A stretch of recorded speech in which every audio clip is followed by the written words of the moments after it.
तो यार सबसे पहले जिन जिन लोगों ने सब्सक्राइब कर रखा है उनका दिल से शुक्रिया, क्योंकि आप सभी लोगों की वजह से ही आज हमारे इस छोटे से चैनल से 80,000 लोग जुड़ चुके हैं, जो कि मेरे लिए तो बिल्कुल भी छोटी बात नहीं है। और जैसा कि मैंने आपसे वादा किया था कि मैं 80K स्पेशल वीडियो बनाऊंगा जिसमें मैं आपको बताऊंगा कि ओमनिट्रिक्स कैसे काम करता है, उसके पीछे का साइंस क्या है। तो ये वाली वीडियो इसी टॉपिक पर होने वाली है। मतलब इस वीडियो में ओमनिट्रिक्स से रिलेटेड कई सारे लॉजिकल और साइंटिफिक एक्सप्लेनेशंस भरे हुए हैं, जिनको मैंने काफी ज्यादा सिंपल तरीके से समझाया है, इसीलिए वीडियो को पूरा एंड तक देखना। वैसे इस वीडियो को मैं तब से ही बनाना चाहता था जब से मैंने इस चैनल को शुरू किया था, लेकिन कुछ रीजंस की वजह से मैं इस वीडियो को नहीं बना पाया। पर अब जब मैंने इस वीडियो को बना लिया है तो भाई सच में इस वीडियो को बनाने में काफी ज्यादा मेहनत लगी है, तो प्लीज एक लाइक तो कर देना। चलो इस वीडियो का लाइक एम रखते हैं 5000 लाइक्स का, और कमेंट्स का एम रखते हैं 600 कमेंट्स। और मैं इस वीडियो को दिवाली के बाद रिकॉर्ड कर रहा हूँ, लेकिन फिर भी थोड़ा बहुत नॉइज आ सकता है जिसका मैं कुछ भी नहीं कर सकता, तो प्लीज थोड़ा सा एडजस्ट कर लेना। तो चलो अब और समय बर्बाद नहीं करते हैं और फटाफट से वीडियो को शुरू कर लेते हैं। तो सबसे पहले हम बात करते हैं कि ओमनिट्रिक्स काम कैसे करता है, और इसमें भी हम स्पेसिफिकली उन्हीं एक्सप्लेनेशंस को देखेंगे जिनको हमें बेन 10 की सीरीज के अंदर बताया गया है, चीजों को थोड़ा लॉजिकल दिखाने के लिए। पर इसके बाद मैं इन्हीं एक्सप्लेनेशंस को साइंटिफिक तरीके से अपनी तरफ से एक्सप्लेन करूंगा। तो नंबर 1 पे आता है एक्टिव मोड। ये मोड ओमनिट्रिक्स का सबसे बेसिक और इम्पोर्टेंट मोड है, जिसमें ओमनिट्रिक्स अपने यूजर को एलियन में ट्रांसफॉर्म कराता है, अपने यूजर के डीएनए को उस एलियन के डीएनए में चेंज करके। तो अब बात करते हैं कि क्या सच में ऐसा कर पाना मुमकिन है रियल लाइफ में। तो हाँ, डीएनए चेंज होना बिल्कुल पॉसिबल है, लेकिन इतने बड़े पैमाने पर नहीं कि पूरी बॉडी का ही डीएनए चेंज हो जाए। लेकिन हाँ, छोटे पैमाने पर डीएनए चेंज होता है। एग्जाम्पल के लिए ले लेते हैं एवोल्यूशन। एवोल्यूशन में हर एक स्पीशीज के डीएनए में टाइम टाइम पर छोटे छोटे चेंजेस आते रहते हैं, जिससे कि उस स्पीशीज के बॉडी स्ट्रक्चर और उसकी बॉडी फंक्शनैलिटी में काफी ज्यादा चेंजेस आते हैं, ताकि वो स्पीशीज अपने आसपास के बदलते हुए एनवायरनमेंट में खुद को अडेप्ट कर सके और उनकी जो स्पीशीज है वो आगे आने वाले वक्त में भी सरवाइव कर सके। तो ये तो हुआ एक पॉजिटिव एग्जांपल म्यूटेशन का। और हाँ, मैं बता दूं कि जब भी डीएनए में कोई चेंज आता है तो हम उसे म्यूटेशन कहते हैं, और इसीलिए केविन के ऐसे रूप को केविन म्यूटेशन कहा जाता है, क्योंकि ओमनिट्रिक्स के कांटेक्ट में आने से केविन के डीएनए में काफी सारे चेंजेस आ जाते हैं। एनीवेज, मैं बात कर रहा था कि एवोल्यूशन में एक तरह से पॉजिटिव म्यूटेशन होता है, लेकिन ऐसा बिल्कुल भी जरूरी नहीं है कि म्यूटेशन होने से या फिर डीएनए में चेंज आने से हमेशा अच्छा ही रिजल्ट मिलेगा। इनफैक्ट मैं आपको अगर सच्चाई बताऊं तो आपके डीएनए में एक छोटा सा, बहुत ही छोटा सा चेंज आने पर भी आपको एक बहुत ही लीथल यानी कि घातक बीमारी तक मिल सकती है। सच में, मैं मजाक नहीं कर रहा। और ऐसे जेनेटिक डिसऑर्डर का सबसे बेस्ट एग्जाम्पल अगर मैं रियल लाइफ से उठाकर आपको दूं तो वो होगा सिकल सेल अनेमिया, क्योंकि इस जेनेटिक डिसऑर्डर में हमारे डीएनए में बहुत ही छोटा सा चेंज आने से ही हमारे रेड ब्लड सेल्स यानी कि हमारे खून के जो सेल्स होते हैं उसकी शेप ऐसे से कुछ ऐसी हो जाती है। और क्योंकि ये रेड ब्लड सेल की शेप बिल्कुल भी नॉर्मल नहीं है, इस वजह से इसकी जो फंक्शनैलिटी है वो भी एकदम खत्म हो जाती है। इस वजह से ये बहुत ही जल्दी बॉडी में डिस्ट्रॉय हो जाते हैं, जिसकी वजह से ब्लड की कमी या फिर ब्लड के ब्लॉकेज की वजह से ज्यादातर लोग जिन्हें ये बीमारी होती है उनकी पैदा होते ही डेथ हो जाती है। और यही नहीं, ऐसे और भी कई सारे जेनेटिक डिसऑर्डर्स हैं, जैसे कि कलर ब्लाइंडनेस, हीमोफीलिया और एल्बिनिज्म। वैसे तो और भी कई सारे हैं, लेकिन सबका नाम गिनाने जाऊंगा तो भाई वीडियो काफी ज्यादा लंबा हो जाएगा। और अब आपके मन में ये सवाल आ रहा होगा कि मैंने इतनी लंबी रामायण कथा क्यों बताई। तो भाई देखो, मैंने ये चीज आपको बोर करने के लिए नहीं बताई, बल्कि मैंने रियल लाइफ के एग्जाम्पल से आपको इस चीज का इम्पैक्ट फील कराने की कोशिश की है कि डीएनए में चेंज करने पर क्या क्या नतीजे हो सकते हैं। और हाँ, यहाँ पर मैं एक और चीज बता दूं कि यार जो मूवीज या कॉमिक्स में दिखाते हैं कि जो म्यूटेंट्स होते हैं जिनके डीएनए में चेंज आने से उन्हें सुपर पावर्स मिल जाती है, लेकिन ऑब्वियसली ये सारी चीजें फिक्शन की कैटेगरी में ही आती है। मतलब अगर रियल लाइफ में तुम्हारे डीएनए में कोई चेंजेस या फिर म्यूटेशन आते हैं तो तुम्हें सुपर पावर मिले ना मिले, लेकिन सुपर बीमारी जरूर मिल जाएगी। और हाँ, ये जेनेटिक डिसऑर्डर्स हैं, नॉर्मल बीमारियों की तरह ये दवाइयाँ खाने से ठीक नहीं हो जाती, लेकिन इसके लिए भी जीन थेरेपी नाम का एक बहुत बहुत ही जाना माना तरीका है, जिसमें होता यह है कि जो डिफेक्टिव डीएनए का पार्ट है उसे ये रिमूव कर देता है और वहाँ पे एक हेल्दी डीएनए के पार्ट को लगा दिया जाता है। लेकिन सच बताऊं तो ये उतना ज्यादा इफेक्टिव भी नहीं है और आम लोगों के लिए अफोर्डेबल तो बिल्कुल भी नहीं है। मतलब अगर कुल मिला के बताऊं तो डीएनए को इफेक्टिवली चेंज कर पाना अभी हमारे लिए बहुत ही ज्यादा मुश्किल है। लेकिन हम यहाँ पर एक ऐसे डिवाइस की भी बात कर रहे हैं जो कि इसी चीज को बड़े पैमाने पर करता है, वो भी एकदम सेफली।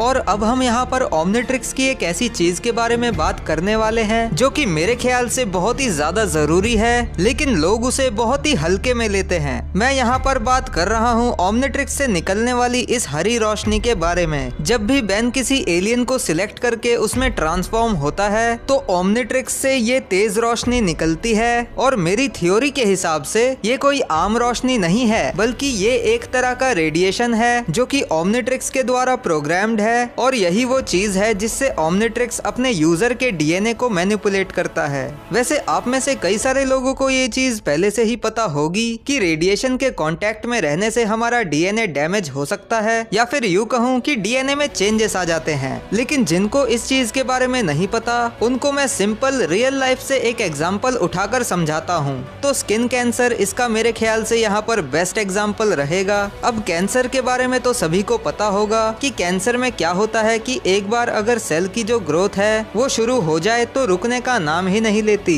और स्पेसिफिकली ये जो स्किन कैंसर है वो यूवी रेडिएशन जो कि सूरज की रोशनी में पाया जाता है उसके एक्सपोजर में ज्यादा रहने की वजह से होता है। वैसे मैंने आपको ये क्यों बताया? देखो, मैंने आपको ये इसीलिए बताया क्योंकि इस चीज से हमें एक कड़ी मिल गई कि रेडिएशन की मदद से डीएनए में म्यूटेशन लाया जा सकता है। तो सोचो, अगर रियल लाइफ में हमने रेडिएशन को इस तरह से इस्तेमाल करना सीख लिया कि हम किसी इंसान के डीएनए में अपने मन मुताबिक चेंजेस कर पाए, क्योंकि ओमनिट्रिक्स बेन के साथ यही तो करता है। और हाँ, अलग अलग ओमनिट्रिक्स के रोशनी के कलर भी अलग अलग होते हैं, लेकिन उससे कोई भी फर्क नहीं पड़ता।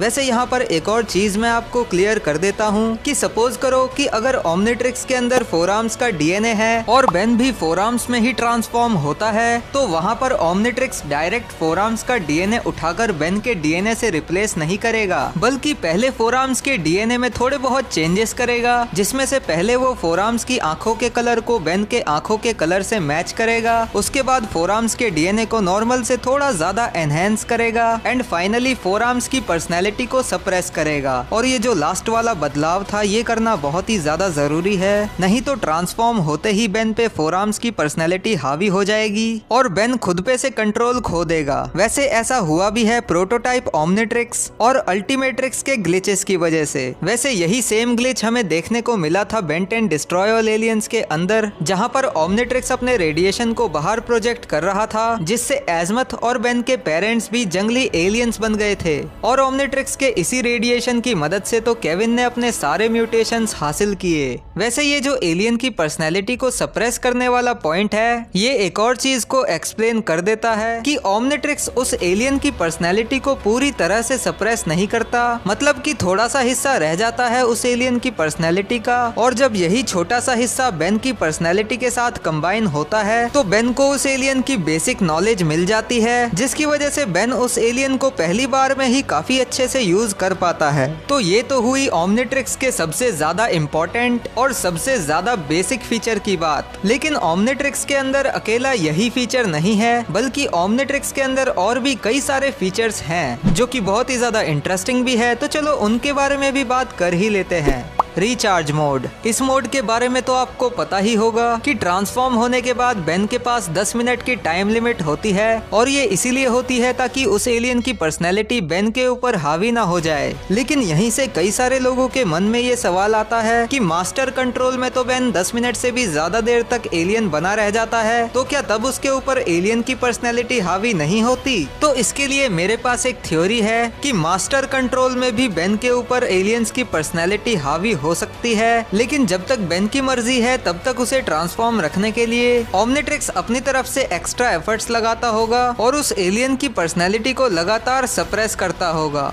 तो अब आ जाते हैं स्कैन मोड पर। तो स्कैन मोड में होता कुछ ऐसा है कि अगर बेन के सामने कोई ऐसा एलियन आ जाता है जिसका डीएनए कोडॉन स्ट्रीम में अवेलेबल नहीं है, तो ओमनिट्रिक्स उस एलियन के डीएनए को स्कैन कर लेगा, जिससे कि वो एलियन कोडॉन स्ट्रीम में आ जाएगा और बेन भी उसमें ट्रांसफॉर्म हो पाएगा। और वैसे तो हमें बेन 10 की सीरीज के अंदर 3 तरह के स्कैन मोड दिखाए गए हैं। पहला वाला हमें देखने को मिला था प्रोटोटाइप ओमनिट्रिक्स में, जिसमें अननोन एलियन के डीएनए को स्कैन करने के लिए उस एलियन का ओमनिट्रिक्स को छूना जरूरी होता था। और मेरे ख्याल से जैसे ही ओमनिट्रिक्स के कांटेक्ट में वो एलियन आता था, वैसे ही ओमनिट्रिक्स उस एलियन के एक सेल को कैप्चर कर लेता होगा और बाद में उसी एक सेल से उसके पूरे डीएनए को निकाल लेता होगा। पर अल्टीमेट्रिक्स में दूर से ही एक रोशनी निकलती थी जो कि अपने सामने खड़े हुए एलियन के डीएनए को स्कैन कर लेती थी। और इस चीज को एक्सप्लेन करने के लिए मेरे पास एक थ्योरी ये है कि ये जो लाइट अल्टीमेट्रिक्स में से निकलती थी वो एलियंस के सेल्स के मॉलिक्यूल से टकराकर वापस अल्टीमेट्रिक्स में जाती थी, और इसी इंफॉर्मेशन को थोड़ा बहुत प्रोसेस करके अल्टीमेट्रिक्स उस एलियन के डीएनए का एक एग्जैक्ट डुप्लीकेट कॉपी बनाता था। जानता हूँ थोड़ा सा कॉम्प्लेक्स लग सकता है, लेकिन ये कुछ ऐसा ही है जैसे कि हम अपने रियल फेस की एक मिरर इमेज खींचे और बाद में उसी मिरर इमेज को उल्टा करके अपने रियल फेस से कंपेयर करें, तो ये दोनों काफी हद तक सेम ही लगेंगे। और कंप्लीटेड ओमनिट्रिक्स का स्कैन मोड तो एक अलग ही लेवल पर है, जो कि बहुत ही दूर से भी किसी भी एलियन के डीएनए को स्कैन कर लेता है, जो कि मेरे ख्याल से रेडियो वेव्स या फिर माइक्रोवेव्स के द्वारा पॉसिबल हो पाता है with the same concept of reflection. अगला मोड आता है सेल्फ डिस्ट्रक्ट मोड। आपको ओमनिट्रिक्स के एनर्जी फीडबैक के बारे में तो पता ही होगा। हाँ, तो सेल्फ डिस्ट्रक्ट मोड भी यही है, जिसमें होता यह है कि ओमनिट्रिक्स के अंदर की ओमनी एनर्जी एक शॉकवेव या फिर ब्लास्ट की फॉर्म में रिलीज होती है। बस फर्क इतना है कि नॉर्मल एनर्जी फीडबैक में ये एनर्जी बहुत ही कम रिलीज होती है, पर सेल्फ डिस्ट्रक्ट मोड में ये इतनी ज्यादा रिलीज होती है कि पूरी की पूरी गैलेक्सी या फिर यूनिवर्स को भी तबाह कर दे। ऐसा तब होगा जब मैं उसे कुछ दिनों तक चार्ज करूं। हाँ, ठीक है। एनीवेज, अगला फीचर आता है साइज अल्टरेशन और क्लोथिंग फीचर। तो मैंने इन दोनों को एक ही साथ ले लिया क्योंकि इन दोनों में एक ही कॉन्सेप्ट लगा हुआ है, जो कि है मैटर मैनिपुलेशन। अब इसी फीचर की मदद से ओमनिट्रिक्स अपने साइज को भी अपने यूजर के साइज के हिसाब से मैनिपुलेट करता है। और क्लोथिंग फीचर में होता यह है कि ओमनिट्रिक्स बेन के कपड़ों के मॉलिक्यूल्स को उसके एलियंस के साइज और शेप के हिसाब से मॉडिफाई कर देता है। वैसे प्रोटोटाइप ओमनिट्रिक्स के रिकैलिब्रेट होने पर ये वाला क्लोथिंग फीचर बंद हो गया था, जिसकी वजह से हमें बेन 10 एलियन फोर्स और बेन 10 अल्टीमेट एलियन सीरीज के अंदर बेन 10 के एलियंस के कपड़े देखने को नहीं मिले। एक और ग्लिच हमें प्रोटोटाइप ओमनिट्रिक्स के अंदर तब देखने को मिला था जब बेन ने एक बार गलती से ओमनिट्रिक्स के ढक्कन को निकाल दिया था, और उसके बाद तो ओमनिट्रिक्स में ऐसी खराबी आई कि बेन के एलियंस के फ्यूजन बनने लगे थे। और मेरे ख्याल से ऐसा इसीलिए हुआ था क्योंकि ओमनिट्रिक्स के ये जो कंपोनेंट्स हैं, ये ओमनिट्रिक्स के अंदर मौजूद जेनेटिक इंफॉर्मेशन को स्टेबलाइज करने का काम करते होंगे, लेकिन ये कंपोनेंट्स गलती से अगर इधर उधर हो जाते हैं तो ये जो जेनेटिक इंफॉर्मेशन है ये अनस्टेबलाइज होकर आपस में मिक्स हो जाती होगी, जिसके रिजल्ट में हमें ये फ्यूजन एलियंस देखने को मिलते हैं। तो ये थे ओमनिट्रिक्स के कुछ फीचर्स। वैसे कई सारे और भी छोटे मोटे फीचर्स थे, लेकिन उन्हें मैंने इस वीडियो में नहीं लिया है क्योंकि मुझे वो ज्यादा जरूरी नहीं लगे। तो अब एक छोटे से टॉपिक पर भी बात कर ही लेते हैं कि क्या आज की एग्जिस्टिंग टेक्नोलॉजी के साथ ओमनिट्रिक्स जैसे डिवाइस को बनाया जा सकता है। तो भाई इसका जवाब तो तुम्हें भी अब तक समझ में आ ही गया होगा कि नहीं, ओमनिट्रिक्स जैसे डिवाइस को बना पाना आज के टाइम पे तो पॉसिबल नहीं है। हाँ, लेकिन फ्यूचर में ऐसा पॉसिबल हो सकता है। और इसमें से भी मैंने जो ये ओमनिट्रिक्स के रेडिएशन वाला पॉइंट बताया था ना, अगर हमने इस चीज को अचीव कर लिया, मतलब अगर रेडिएशन को अपने हिसाब से कंट्रोल करना सीख लिया, तो ओमनिट्रिक्स जैसा डिवाइस बनाना भी हमारे लिए ज्यादा बड़ी बात नहीं होगी। लेकिन हाँ, अगर ये टेक्नोलॉजी अच्छे हाथों में ही रहती है तो इसके अच्छे नतीजे तो हमें दिखेंगे ही, लेकिन अगर गलत हाथों में पड़ जाती है तो उसके नतीजे काफी भयानक भी हो सकते हैं। तो यही था ओमनिट्रिक्स के पीछे का साइंस। उम्मीद करता हूँ कि तुम्हें ये पूरी की पूरी वीडियो अच्छे से समझ में आई होगी। नहीं आई तो एक बार रिवाइंड करके देख सकते हो। और जिन लोगों को इन चीजों की अच्छी खासी जानकारी है उन्हें तो पता ही होगा कि ये सारी चीजें कितनी ज्यादा कॉम्प्लेक्स हैं, लेकिन फिर भी मैंने इन चीजों को इस वीडियो में कितनी ज्यादा सिंपल तरीके से समझाया है। और हाँ, अगर मैंने कोई चीज गलत बोल दी हो इस वीडियो में और आपके पास इस चीज की कोई अच्छी सी एक्सप्लेनेशन है तो वो मुझे कमेंट्स में में बता देना, और अगर मुझे आपकी एक्सप्लेनेशन अच्छी लगी तो मैं उसे कमेंट सेक्शन में पिन कर दूंगा। और बाकी तो यार इस वाली वीडियो को बनाने में काफी ज्यादा मेहनत लगी है, इसलिए वीडियो को लाइक कर देना, चैनल को सब्सक्राइब कर देना और बेल आइकन को भी ऑन कर देना। अपने दोस्तों के साथ इस वीडियो को शेयर कर देना। और बेन 10 फैंस के लिए चैनल पर और भी कई सारी वीडियोस हैं, तो जल्दी जाओ और सारी की सारी देखो।